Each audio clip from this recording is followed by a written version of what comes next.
Hey, welcome back. I said I'd talk a little bit more about what Team CBT is. In this video, I'd like to talk about what the 4 deaths of ego are and why you need to know about them.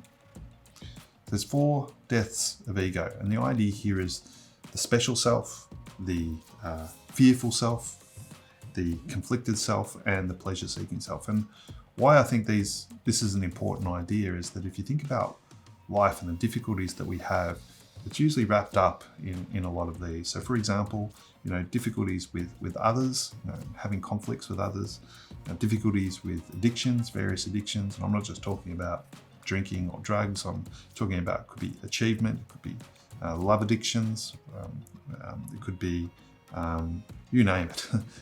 Name your source of addiction or dopamine hit, and it's even more important in an age where algorithms are pointed at us on various apps, and smartphones are sitting here that just knowing where your dopamine hit is coming from. So just understanding that. There was a great book, I think it was BJ Fogg wrote about the idea of distraction. It's the discomfort that within us is causing the distraction. We think it's the devices, but he claims that it's actually this move away from discomfort that we reach for the device. So I think these are really important concepts.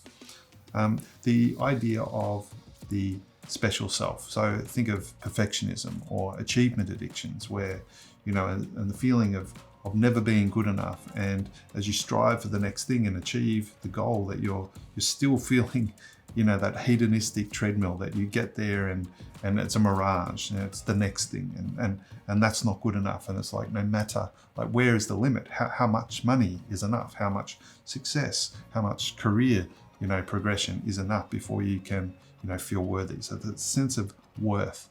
So I think the idea of the special self, the demand, that the need to be special. And again, I think with social media and people seeing, perfected, Instagram roles, and I take photos, and I might take 100 photos and put the one that I really like on here. But the indication that my life is a series of these perfected photos is not the case. There's lots of cracks underneath, but the idea that all you see is the highlight reel. So I think that's an important concept. And dopamine hits and addictions.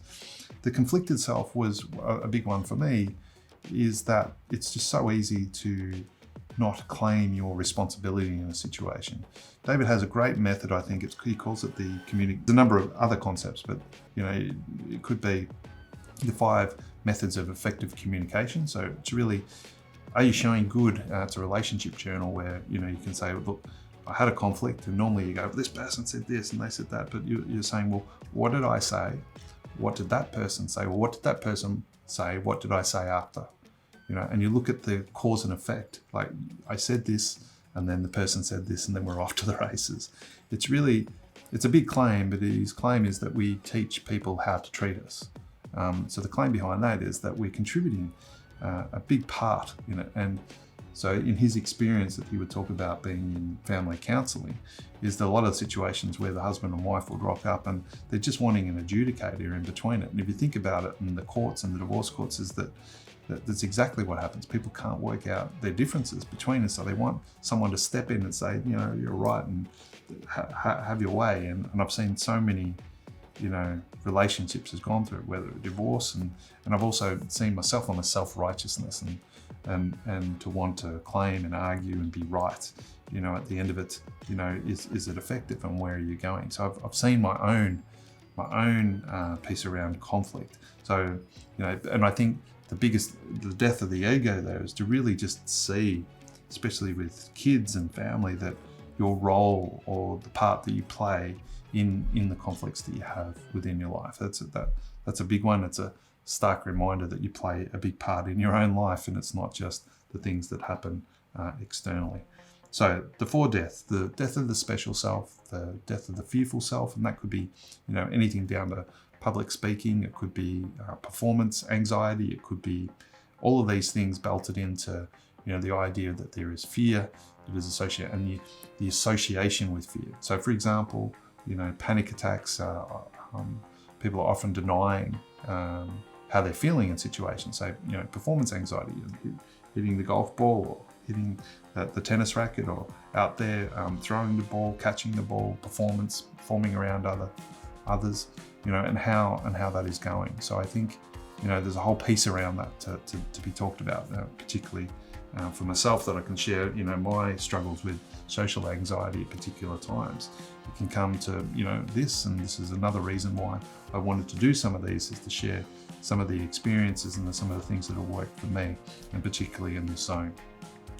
So the 4 deaths of ego, and I think, if games is very similar to a game of snakes and ladders, that you can take those gains and do well in various parts in your life, in career and relationships and health. You can also, there are snakes, and some of those are the addictions. I've seen friends, I've seen relatives, I've seen particular stage. I've had various addictions myself throughout the various years, from whether it be alcohol or cigarettes, or whether it be success, or whether it be gambling, whether it be love, whether it be you name it. I think I've had it and overcome it. These days I tend not to drink, but and I don't smoke, don't take drugs, and I think a lot of this has had a lot to do with it.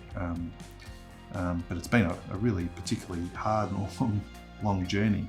And today, if you think about it, then you've got the next bout of addictions, whether it be social media or YouTube, whether it be just the tendency to move from discomfort to devices. And I think it's another reason for being able to put these firewalls up, these defenses up against the algorithms that are being pointed at you.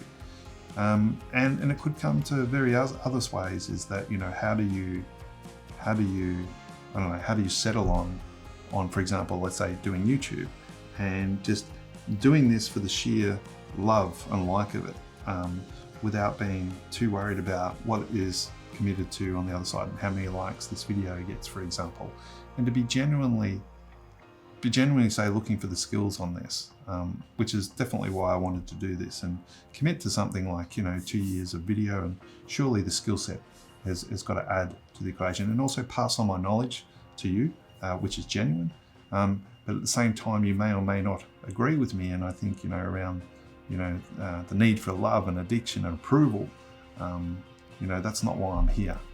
That's my goal, is to pass along the knowledge and gain some skills along the way, and that's what this is about.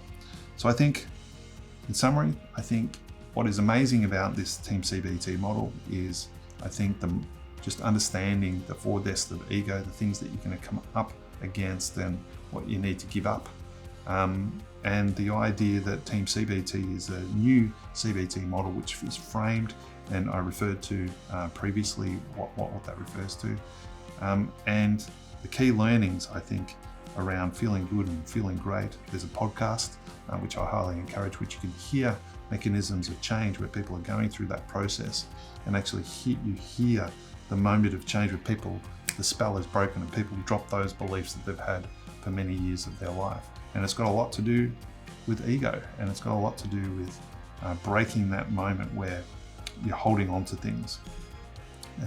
So yeah, resistance, about understanding how your emotions and what they say are positive and awesome about you, seeing how they reflect your values. The deaths of ego are that moment of change where it can be embarrassing and humiliating to just see at a moment that your role that you're playing in your own conflict, in your own relationships, for example, and just seeing those moments where you can go and the spell is broken. I think they are magic moments, and that's definitely what this is about. So in summary, that's what I'm sharing with you. Thanks for your time, and hit like and subscribe.